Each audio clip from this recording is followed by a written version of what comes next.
வணக்கம். எந்த ஊர்? புழுதிவாக்கமா? அம்மா சொல்லியிருந்தாங்க பையன் வரான், சின்ன பையன் வரான் அப்படின்னு சொல்லி. பரவாயில்ல, ஆனால் பெரிய ஒரு விஷயம். ஜாதகம் ஜோசியத்தையும் நம்ப மாட்டார், இருந்தாலும் அம்மா சொல்ல தட்டாமல் வர்றாரு.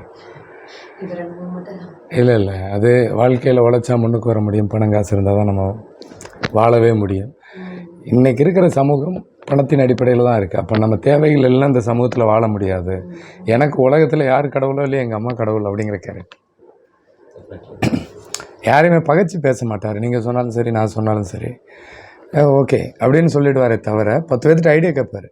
ஆனால் ஓன் டிசிஷன் தான் எடுப்பார். அது வெளியில் தெரியாது. அந்த டிசிஷனை என்ன பண்ணுனா கேட்பாங்க.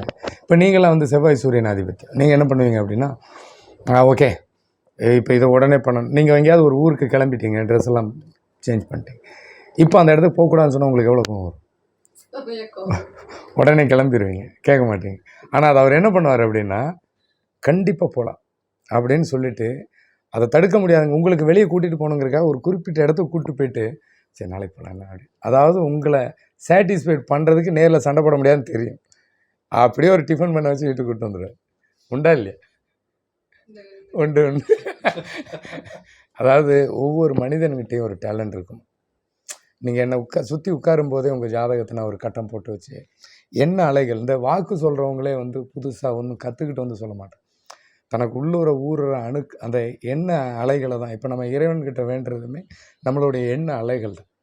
இறைவனை எனக்கு, அதாவது நம்மளுடைய தேவைகளை தான் கேட்போம். நம்ம தேவைகளை பூர்த்தி பண்ணுறது யாருன்னு பார்த்தீங்கன்னா, பெத்த தாய் தான் வைப்பாங்க. நம்ம பிறந்த குழந்தையிலேருந்து நமக்கு கல்யாணம் பண்ணுற வரைக்கும் பூர்வ புண்ணியம்ங்கிறது வேலை செய்யும். அதாவது ஜாதகத்திலையாக இருக்கட்டும், அந்த பூர்வ புண்ணியம்ங்கிறது தாத்தா. அப்போ நம்ம தாத்தா, நம்ம குடும்பம் எந்த அளவுக்கு வசதி வாய்ப்போடு இருக்குது, இல்லை ஏழ்மையில் இருக்குது, அது சம்மந்தப்பட்ட விஷயங்கள் தான் நமக்கு இருக்கும். அப்போ அவங்கள சார்ந்த விஷயங்களை நம்ம கேட்கும்போது நிறைய நல்ல விஷயங்கள். உங்களை பார்த்தோன்னே எனக்கு நம்பர் சொல்லாமல் வாக்கு எடுக்கிறதுக்கோ, உங்களுக்கு இன்றைக்கி நிறைய பேர் என்ன சொல்லிடுறாங்கன்னா, உங்களுக்கு லைஃப்பில் இந்த ப்ராப்ளம் இருக்கும், உங்களுக்கு லைஃப்பில் இது நடக்கும். இப்போ நம்ம ஜெனட்டிக்கல் ஜீன் தான். இப்போ சிவன் நம்ம முன்னோர்னு சொல்கிறாங்க, வாழ்ந்ததாக வரலாறு இருக்குதுன்னு சொல்கிறாங்க. முருகன் நம்ம முன்னோர், வாழ்ந்ததாக வரலாறு இருக்குதுன்னு சொல்கிறாங்க. இந்த மாதிரி நிறைய கடவுள்கள், சித்தர்கள் நம்ம முன்னோர்களாக வாழ்ந்ததாக வரலாறு. இவங்க யாருக்குமே நம்ம திதி தர்ப்பணம் கொடுக்க மாட்டோம். நம்ம தாத்தா பாட்டிக்கு கொடுப்போம். ஆனால் அதுவும் இப்போ 30 வருஷமாக தான். இதுக்கு முன்னாடி கிடையாது. அதுவும் தென் மாவட்டங்களில் கிடையாது. பொதுவாக நம்ம இந்த 16 குடும்பத்தில் இப்போ நம்ம அப்பாவுடைய அப்பா அம்மா, அம்மாவுடைய அப்பா அம்மா, நமக்கு தாத்தா பாட்டின்னா நம்ம அம்மாவுக்கு தாத்தா பாட்டி 4, அப்பாவுக்கு 4, மாமனாருக்கு 4, மாமியாருக்கு 4, இப்படி 16 பேரினுடைய குடும்பத்தில் 27 நட்சத்திரம், 9 கிரகம், 12 ராசி வந்துடும். இதில் ஒரு 10 குழந்தை ஒரு குடும்பத்தில் பிறக்குதுன்னா, இதில் இவனுக்கு ஒருத்தனுக்கு அயன் சத்து கம்மின்னா, அந்த அயன் கம்மியாக இருந்ததுன்னா என்ன பாதிப்பு ஒருத்தனுக்குன்னா அதே பாதிப்பு எல்லாருக்கும் வராது. அப்போ இந்த 27 நட்சத்திரத்தில் யார் பிறந்திருந்தாங்க, எத்தனை பேர் பிறந்திருந்தாங்க, எந்தனுடைய அணுக்கள் நம்ம உடம்புல இருக்குது தெரியாது. இதை ஜாதக ரீதியாக இதில் தசா, இப்போ குரு தசையில் இந்தந்த புத்தி காலங்கள், சூரிய தசையில் இந்தந்த புத்திய காலங்கள். அப்போ சூரியன்னா தாத்தா, அப்போ தாத்தாவினுடைய அந்த புத்திங்கும்போது அவங்க உறவு வழி காரகத்துவம். அதே மாதிரி சூரியன் அப்படின்னா தாத்தா, அதே மாதிரி குரு அப்படின்னா அப்பா, அப்பா கூட பிறந்த அவங்க உறவு காரகத்துவங்கள். அப்போ அந்தந்த தசா புத்தி காலங்களில் அந்தந்த உறவு காரகத்துவங்கள் சம்மந்தப்பட்ட நம்ம உடம்புல அந்த அணுக்கள் இருக்கும். இங்கே எல்லாத்துக்குமே புதன் கட்டிடுச்சுன்னா ஒரே அடி தாய்மாமன். அப்படின்னா உனக்கு என்ன தசை நடக்குதோ, இப்போ உங்களுக்கு எந்த கிரகத்தினுடைய ஆதிபத்தியம், இப்போ வந்து நம்ம ஜாதகத்தில் இன்றைக்கி நம்ம எதை பற்றி யோசிக்கிறோம் அப்படின்னா, ஒரு விஷயத்தை பற்றி நம்ம யோசிக்கிறோன்னா, நமக்கு அதீதமாக ஒரு கோயிலுக்கு போகணும், ஒரு நல்லது செய்யணும், கெட்டது செய்யணும். இப்போ ஒருத்தன் கெட்டதல் செய்வான், ஒருத்தன் நல்லது அந்த கிரகத்தினுடைய எந்த கிரகத்தின் ஆதிபத்தியம் அதிகமாக இருக்கோ அந்த எண்ணங்கள் அதிகமாக இருக்கும். இப்போ உங்களுக்கு என்ன தசை நடக்குது, எந்த புத்தி நடக்குது, இதில் அது பாசிட்டிவாக இருந்தால் பாசிட்டிவான எண்ணங்கள் நடக்கும், பாசிட்டிவான விஷயங்கள் நடக்கும். நெகட்டிவாக இருந்தால் நெகட்டிவ். ஏன்னா நம்ம தலைமுடியிலேருந்து நம்ம உடம்புல எப்போ தூக்கம் வருது, எப்போ வியாதி வருது, எப்போ நல்லது நடக்குது எதுவுமே தெரியாது. இதனால் எல்லாமே ஒரு கட்டத்துக்குள்ளே அடக்கியது நம் தமிழர்கள். கிரகங்கள் ஃபஸ்ட்டு உருவாச்சு, ரெண்டாவது இயற்கை பஞ்சபூதம் உருவாச்சு, அதன் மூலமாக இயற்கை, அதில் ஒரு சில உயிரினத்திலேருந்து மனிதனுங்கிற முழு படைப்பு முடிஞ்சது. இப்போ மனிதனை வந்து அதாவது நம்ம ஒரு பொருளை வந்து ஒரு பானை செய்கிறோன்னு வச்சுக்கோங்களேன், மண்ணை குலைக்கிறோம், மண்ணை குலைச்சி செய்கிறோம், மறுபடியும் அதுக்கு பொம்மை கொடுக்கணுமா, பானை செய்யணும், ஒரு முழு உருவம் கொடுத்துட்றோம் இல்லையா. அது மாதிரி இயற்கையின் மொத்த படைப்பு மனிதன். அதனால தான் இறைவனினுடைய முழு படைப்பு மனிதனுங்கும் போது அறிவுங்கிற 6 அறிவை முழுமைப்படுத்திட்டான். அதான் முருகன் குருவுக்கெல்லாம் குரு நம் முன்னோர் அப்படின்னு. அப்போ நம்ம அறிவால் தீர்க்க முடியாது எதுவுமே கிடையாது. அதனால தான் முருகன் உலகத்தில் உள்ள அத்தனை பேர்த்துக்கும் மிகச்சிறந்த கடவுள் அப்படின்னு அறிவு. இன்றைக்கி இருக்கிற மிகப்பெரிய வளர்ச்சிக்கு காரணமே இந்த அறிவு தான். அதே வீழ்ச்சி காரணமாக அதே அறிவை தவறான வழியில் பயன்படுத்தும். இன்றைக்கி உலகத்தில் நடக்க போகிற பேரிடர்களை பற்றி நிறைய பேர் போகிறாங்க. இது நடக்க போகுது, அது நடக்க போகுது, உன் வாழ்க்கையில் இது நடக்கும், அது ரெமிடி, சொல்யூஷன், தீர்வு வேணும் இல்லையா? இப்போ நம்ம பிறந்த இடத்துல நம்மளுடைய பாசிட்டிவ் வைப் நிறையா இருக்கும். அப்போ நம்ம ஜாதகத்தில் இருக்கிறது சூரியன்னா தாத்தா, புதன்னா மாமா, அந்தந்த தசாபுத்தி காலங்களில் குருன்னா அப்பா. குருங்கிறது ஜாதகத்தில் 9ஆம் இடம் தந்தை, செவ்வாய்னா சித்தப்பா, இளைய சகோதரன், நிலம் சம்மந்தப்பட்டது, நம்ம உடம்புல ரத்தம், இந்த மாதிரி நிறைய விஷயங்கள் ஒவ்வொரு கிரகத்துக்கும் ஒவ்வொரு விஷயங்கள் கொடுத்துட்டாங்க. அது சம்மந்தப்பட்ட விஷயங்கள் நமக்கு லைஃப்பில் நடக்கணும் அப்படின்னு சொன்னால், இப்போ நம்ம பிறந்த இடத்துக்கு போகிறோம் அப்படி நம்ம பிறந்த இடத்துல பாசிட்டிவ் வைப் அதிகமாக இருக்கும். இது அந்த காலத்தில் எப்படி பிரிச்சுட்டாங்க அப்படின்னா 4 மண்டலம், தென் மண்டலம், வடமண்டலம், மேற்கு மண்டலம், மத்திய மண்டலம் அப்படி 4 மண்டலமாக பிரிச்சிட்டோம். ஒரு மண்டலம்னா 12 ராசி, 27 நட்சத்திரம், 9 கிரகங்கள். அப்போ ஒரு மண்டலத்தை ஆண்டக்கூடிய மன்னர்கள் தனித்தனியாக. இப்போ நமக்கு போக்குவரத்து இருக்காது. அப்போ அந்த மன்னர்கள் இந்த மக்களை எப்படி, அதாவது அந்த காலத்தில் மக்கள் தொண்டு மகேசன் தொண்டு அப்படின்னா மன்னர் இறைவனுக்கு ஒப்பாக கருதப்படுவார். ஒரு மன்னன் அவர் திவி தர்ப்பணம்லாம் கொடுக்க மாட்டார். அவர் முப்பாட்டனருக்கு சிலை வடிச்சிருப்பார். நீங்களே பார்த்துருப்பீங்க, ராஜராஜ சோழனுக்கு ஒரு லிங்கத்தை தான் வச்சுருப்பாங்க. அப்போ உங்களுக்கு இன்றைக்கி கூட சொல்கிறாங்கல்ல, இந்த சாமிக்கு பால் கொடுத்தா பால் குடிக்குது, விநாயகர் பால் குடித்தார், வராகி அம்மன் பால் குடிக்குது அப்படின்னு சொல்கிறேன். நீங்கள் பால் குடிக்கிற சாமிக்கிட்ட போயிட்டு நேராக எதில் இருக்குன்னா உலோகத்தில் இருக்கும். உங்களுக்கு இரும்பு சனி, கல் சனி அப்படின்னா, சனின்னா இரும்பு. இப்போ சனி அப்படின்னா நம்ம உடம்புல எலும்பு. இப்போ சனி அப்படின்னா என்ன அப்படின்னா, இப்போ முருங்கை மரத்தில் அயன் சத்து, அப்போ சனின்னா அயன். அப்போ அந்த முருங்கை மரத்தை உடைச்சா உடஞ்சிரும். காரணம் என்னென்னா, இரும்பு ஹீட்டில் மெல்ட் ஆகிற மாதிரி நமக்கு சனி இருக்கிற இடத்துல ஹீட் அதிகமாக இருக்கும். நெகட்டிவ். பாசிட்டிவ் என்னென்னா அயனு, நெகட்டிவ் ஹீட்டு. அப்போது அயன் இருக்கிற இடத்துல அளவுக்கு அதிகமாக ஹீட் இருக்கும். நீங்கள் பாறை மேலே தண்ணி ஊற்றி கொஞ்ச நேரம் பாருங்கள், காஞ்சிரும். அப்போ அளவுக்கு அதிகமான நெகட்டிவ் என்னங்கிறத தெரிஞ்சால் மட்டும்தான் பாசிட்டிவ் நமக்கு ஸ்மூத்தாக போயிட்டுருக்கும். அப்போ பாசிட்டிவ்க்கு தகுந்த நெகட்டிவை தவிர்க்கணும். அதனால தான் நீங்கள் சிலைக்கிட்டையெல்லாம் பாலை ஒரு ஸ்பூன் வச்சா அது ஹீட் அப்சர்வ் பண்ணும். இந்த சிவலிங்கத்து மேலெல்லாம் தண்ணி விழுந்துக்கிட்டே இருக்கும், பார்த்துருக்கீங்களா? அப்போ என்ன அர்த்தம்னா, நம்ம உடம்புல எப்போவுமே ஹீட் இருக்கும். எலும்பில் ஹீட் அதிகமாக இருக்கும். பொதுவாகவே பெண்களுக்கு சனி உச்சம் 2 எலும்பு. பொதுவாக பெண்களுக்கு அயன் ஜாஸ்தி இருக்கும். அந்த எலும்பு போன் இருக்கிறதுனால தான் ஹீட் அவங்களுக்கு அதிகம். அப்போ உள்ளே அவன் எவ்வளோ அழகாக கண்டுபிடிச்சிருக்காங்க. அப்போ இந்த மாதிரி பாசிட்டிவ் நெகட்டிவ் கண்டுபிடிச்சா தான் ஜாதகத்தையே பார்க்க முடியும். நீங்கள் சும்மா வந்திருக்கீங்க ஜாதகம் பார்க்குறேன்னா நான் ஈஸியாக சொல்லிட்டு போயிடுறேன். உங்களுக்கு இந்த இதில் நிறைய பேர் சொல்கிறாங்க, உங்களுக்கு இந்த கிரகத்தின் பார்வை இருக்குது. இப்போ ஒரே குடும்பத்தில் 10 குழந்தை பிறக்குது அப்படின்னா, இன்றைக்கி ஒரு குடும்பத்திலேயே இருக்கட்டும், இன்றைக்கி ஒரு குழந்தை பிறக்குது அப்படின்னா 12 கட்டத்துக்குமே லக்னம் ஒரே நாளில் மாறிடும். 12 லக்னம். ஆனால் ஒரு செகண்டுக்கு கிட்டத்தட்ட நான் படிக்கும்போதே ஒரு 50 குழந்தைங்கள் பிறக்கும்னு படிச்சிருக்கேன். நம்ம படிக்கும்போதே ஒரு செகண்டுக்கு இத்தனை குழந்தைங்கள் பிறக்குது, இத்தனை குழந்தைங்கள் இறக்குது அப்படின்னு. இன்றைக்கி இறப்பு சதவீதம் அதிகமாகிடுச்சு, பிறப்பு சதவீதம் குறைவாயிடுச்சு, மாறிடுச்சுன்னு வைங்களேன். கிரகங்களும் வேகமாக சுற்றுது. அதுக்கு தகுந்த மாதிரி காலச்சக்கரத்துக்கு தகுந்த மாதிரி மனிதன் எப்படி, அதாவது செத்து போயிட்டாங்கிறது வார்த்தை கிடையாது, சத்து போயிட்டு,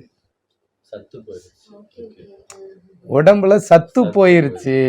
அதனால அந்த உயிருக்கு அழிவே கிடையாது. இந்த உலகத்துல யாருமே சாக மாட்டாங்க, சத்து போயிடும். சத்து உள்ளவன் வாழ்வான், இவ்வளவுதான். ஓகே, அவன் செத்து போல, சத்து போயிடும். சத்து போனவனுக்கு நீ எதுக்கு திதி தர்ப்பணம் கொடுக்கணும்? உடலின் சத்து தான் போயிருக்கே தவிர, இப்போ ஒரு உயிர் இருக்குன்னா மரத்தில் உயிர் இருக்குது, பறவையில் இருக்குது, விலங்குல இருக்குது.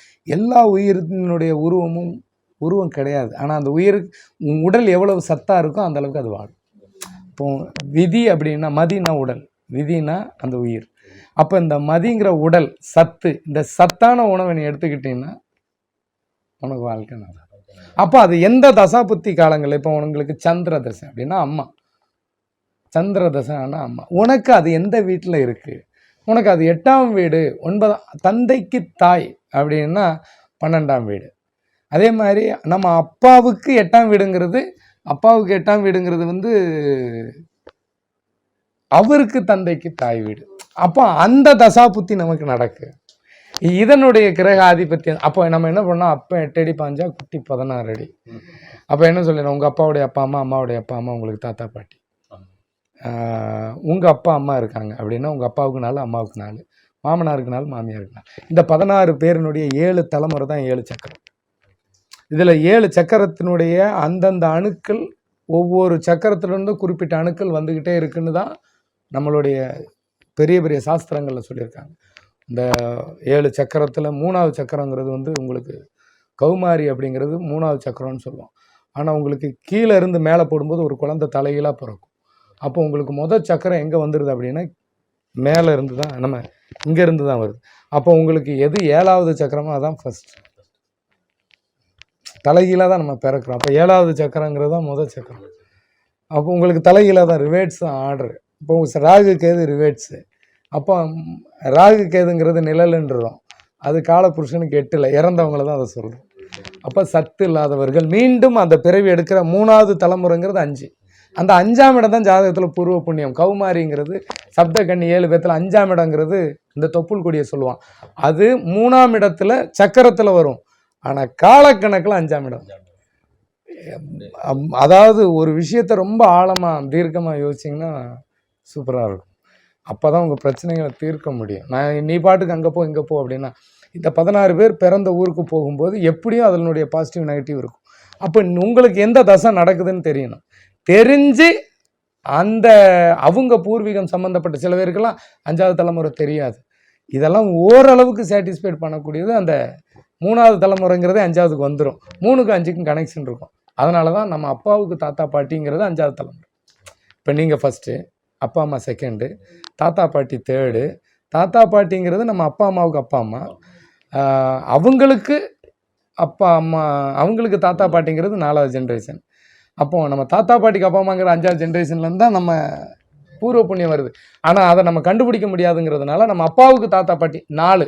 இதில் எந்த ஒரு விஷயம் மாறாது அப்படின்னா, 5லேருந்து வந்துக்கிட்டே இருந்தீங்கன்னா 7வது தலைமுறை ஃபஸ்ட்டு, 6வது தலைமுறை வந்து செகண்டு, 5வது தலைமுறை வந்து 4த்து, உங்களுக்கு தேர்டு, 4வது தலைமுறை மாறவே மாறாது. இங்கேருந்து எடுத்தாலும் 4, இங்கேருந்து எடுத்தாலும் 4. அந்த நடுநிலைங்கிறது ராகு மாதிரி ஒருத்தனுக்கு பிரில்லியன்ட் யாருமே இருக்க மாட்டாங்க. இளம் வயசுல சின்ன வயசுலலாம் ஒருத்தன் ஆன்மீகத்தில் பயங்கரமாக இருக்கான்னா ராகு ஆதிபத்தியம் இருக்கும். ஆனால் அவங்க எப்படி எடுத்துடுறாங்க அப்படின்னா, நாங்கள் அந்த ராகு சம்மந்தப்பட்ட விஷயங்களில் தப்பான வழியில் போய்டும்.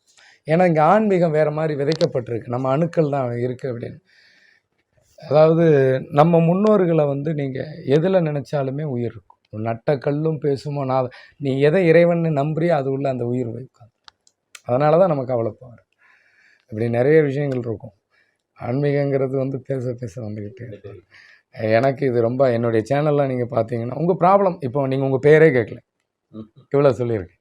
உங்கள் பேரே கேட்கல, இவ்வளோ சொல்லியாச்சு. இப்போ பேர் கேட்டால்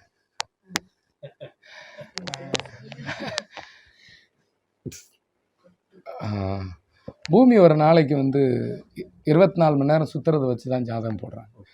அப்போ உங்களுக்கு வந்து ஜாதகத்தில் வந்து பூமி ஒரு நாளைக்கு பல மில்லியன் செகண்ட்ஸ் வேகமாக சுற்றுதுன்னா, சொன்னேன்ல ஒரு கட்டத்தில் ஒரு செகண்டுக்கு இத்தனை குழந்தைக்கு இறப்பு எப்படி இருக்குன்னா, இப்போ அடுத்த நாளே அந்த லக்னத்தில் பல 100 குழந்தைங்க பிறந்துடும். வேர்ல்டு லெவலில் எடுத்திங்கன்னா பல லட்சம் குழந்தைகள். அப்போ எல்லாருக்கும் ஒரே இப்போ ஒருத்தனுக்கு செவ்வாய் கெட்டுடுச்சுன்னா அது அவனுக்கு அந்த கட்டத்தில் இருந்தாலுமே, இப்போ 4ஆம் இடம் தாய் ஸ்தானத்தில் செவ்வாய் நீச்சம். அப்போ தாய் ஒருத்தருக்கு கணவன் அம்மா வந்து கணவன் இழந்திருப்பாங்க. ஒரு சிலர் அம்மாவுடைய கூட பிறந்த தங்கை இழந்திருப்பாங்க. ஒரு சிலர் அம்மாவுடைய சொத்து பத்தை இழந்திருப்பாங்க. ஒரு சிலருக்கு அம்மாவுக்கு ரத்தம் கம்மியாக இருந்த அம்மா போயிருப்பாங்க. இப்போ அந்த செவ்வாய் நீச்சனா யாருக்கு அந்த அணுக்கள் ரொம்ப வீரியம் கம்மியாக இருக்குது, அவன் அந்த செவ்வாயினுடைய கதிர்வீச்சை வாங்கணுங்கிறதுக்காக தான் மலைக்கு போவாங்க. இப்போ போகர் வந்து 64 கொடிய விஷத்தை கண்டுபிடிச்சாரும் அதில் 9 வகையில் வந்து மருந்தாக மாற்றக்கூடியதை, 64 கொடிய விஷத்தை மருந்தாக மாற்றக்கூடியதை கண்டுபிடிச்சிருக்கார். அதில் 9 முருகன் செலவடித்ததை மலை மேலே தான் வச்சுருக்கார். அப்போ செவ்வாயினுடைய கதிர்வீச்சு மலை மேலே தான் கிடைக்கும். அப்போ அந்த பாதுகாக்கக்கூடிய ஒரு உயிர் அணுக்களை பாதுகாக்கக்கூடிய இடத்துல செவ்வாய் இருக்குது. அதனால தான் மலை மேலே செவ்வாய் இருக்கும். ஆனால் திருச்செந்தூர் கடல் அப்படின்னா இந்த உலகத்தில் மிகப்பெரிய ஒரு மருந்து அப்படின்னா கடல். கடல் மாதிரி ஒரு பொக்கிஷம் கிடையாது. பல்லாயிரம் வருஷமாக அந்த நீங்கள் சொன்ன 64 கொடிய வருஷமாக மருந்தாகிற இடம் கடல். பல்லாயிரம் வருஷமாக கலக்குது. அது போக பல மூலிகைகள் கலக்குது. அதுவும் கடலின் நீர் மட்டும் உயர்றதில்லை. பஞ்சபூதமும் கடலில் கலக்குது. நெருப்பு, நிலம், நீர், காற்றினுடைய தன்மை கலக்குது. பத்தாக்குறைக்கு உங்களுக்கு நவ கிரகங்களினுடைய 7 கதிர்வீச்சும் அதில் கலக்குது. உப்பு என்ன பண்ணுன்னா அதில் இருக்கிற உப்பும் அதில் கலந்த மூலிகையும் நெகட்டிவாக வெளியே தள்ளிடும். அதனால தான் 4000 வருஷம் வாழுது திமிங்கலம். எந்த நோய் வந்தாலும் கடல் வாழ் உயிரினம் சாப்பிடலாம். எந்த நோயும் கடல் வாழ் உயிரினத்துக்கு வர்றதில்லை. அதனால தான் அசுரனை வென்ற இடம், தேவரை காத்த இடம். நம்ம அடிக்கடி போய் திருச்செந்தூர் கோயிலில் அந்த வெப்பம் சம்பந்தப்பட்ட செவ்வாய் நீச்சமானவன், சனி உச்சமாக இருக்குது, அவனுக்கு செவ்வாயினுடைய நீச்சம். அதாவது அந்த காலத்தில் சொன்னாங்க, வருஷத்துக்கு ஒரு முறை மலை ஏறுவதும் வருஷத்துக்கு ஒரு முறை மலை ஏறுவதும் கடலில் குளிக்கிறது நல்லது. அதனால தான் மேடு பள்ளம் பார்த்து உலகம் சமநிலை பெற வேண்டும். அப்போ நம்ம எந்த கிரகத்தின் ஆதிபத்தியம் இருக்குது, எது நீச்சம். அப்போ அந்த மண்டலத்தில் அந்த இப்போ பாண்டிய மன்னர்னா தென் மாவட்டம், அப்போ அந்த மாவட்டத்தில் உள்ள என்னென்ன கதிர்வீச்சு எங்கே விழுகுதோ அந்தந்த இடத்துல போய் உனக்கு பரிகாரங்கிறது அந்த கோயிலை சுற்றி வர்றது, அந்த கோபுர கலசத்தில் அது கிடைக்கும். அப்போ அந்த காலத்தில் படிப்பறிவு கிடையாது. சாமிக்கிட்ட போனால் தான் நல்லது நடக்கும்னு சொன்னால் கேட்பான். இந்த காலத்தில் படித்தவன் அப்போ பொருள் இல்லா இருக்குன்னா பொருள் அறிந்து விளக்கம் தருக. உண்மையை சொல்லணும். உண்மையை சொன்னால் அவனுக்கு புரிஞ்சிடும். அப்போ கோபுர கலசங்கிறது ரைட்டு, அப்போ கோயிலை சுற்றி நம்ம அந்த வைபை வாங்கிக்கலாம், அப்படி போவான். அதனால் பொருள் இல்லாருக்கு உலகம் இல்லைன்னா பொருள்னா உண்மை. இங்கே பொருள்லாம் வீடு, வசதி, பணம் அதெல்லாம் கிடையாது. அதாவது நிறைய விஷயங்கள் இருக்குது. நம்ம எடுத்துக்கிற விதத்தை பொறுத்து தான் இருக்குது. நம்ம போயிட்டே இருக்கலாம். அந்த மாதிரி உங்களுக்கு எந்த மாவட்டத்தில் பிறந்தீங்க, அது எந்த இதை சேருது, அதுக்கு தகுந்த மாதிரி எடுத்துக்கணும். இப்போது பொதுவாக என்னை தேடி வர்றவங்களுக்கு செவ்வாய் உச்சம் ஆட்சி பெற்றவன் மலை மேலே கோயிலுக்கே போகக்கூடாது. அப்போ உங்களை அதிகமாக மலை மேலே தான் இழுக்கும். இப்போ ஒரு நெருப்பு எரியுதுன்னா சருகு நோக்கி தான் அதிகமாக போகும், நீர்த்தன்மையை நோக்கி போகாது. செவ்வாதோஷம் உள்ளவனை செவ்வாதோஷத்தோடு சேர்க்கலாம் அப்படின்னா.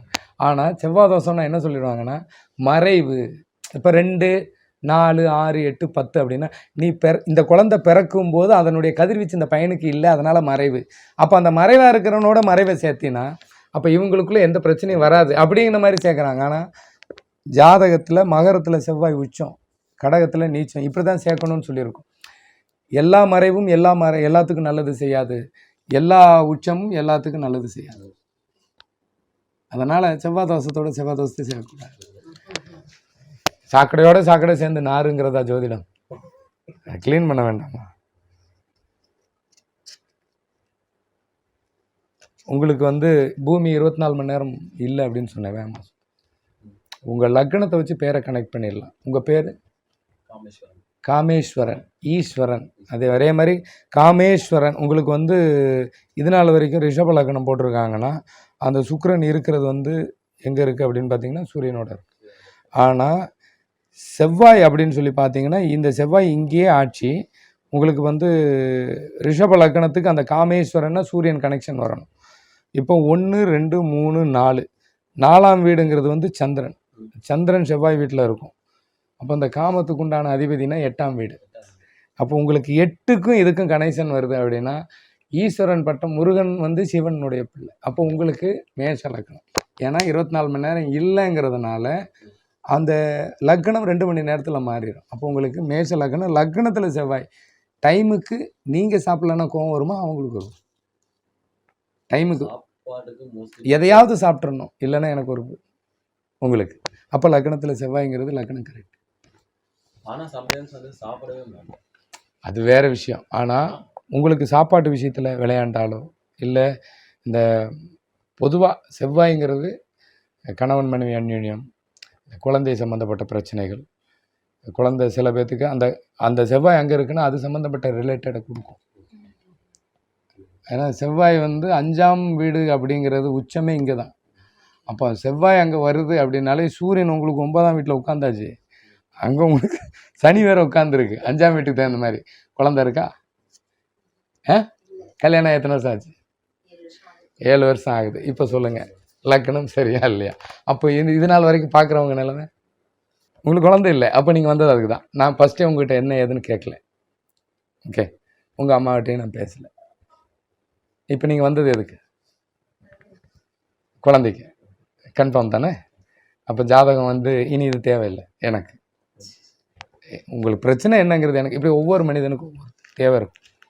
அப்போது நமக்கு உங்களுக்கு சனி புதன் இருக்குதுனாலே லேட்டு. அப்போ ஹீட்டை குறைக்கணும். அப்போ என்ன சொல்கிறாங்கன்னா 3ஆம் பிறை சந்திரனை பார்த்தா நல்லது அப்படின்னா நம்ம வளர்பிறையை போய் பார்த்துக்கிட்டு பௌர்ணமிக்கு முன்னாடினாலும் பௌர்ணமி தான், பௌர்ணமிக்கு அடுத்த நாளும் பௌர்ணமி தான்.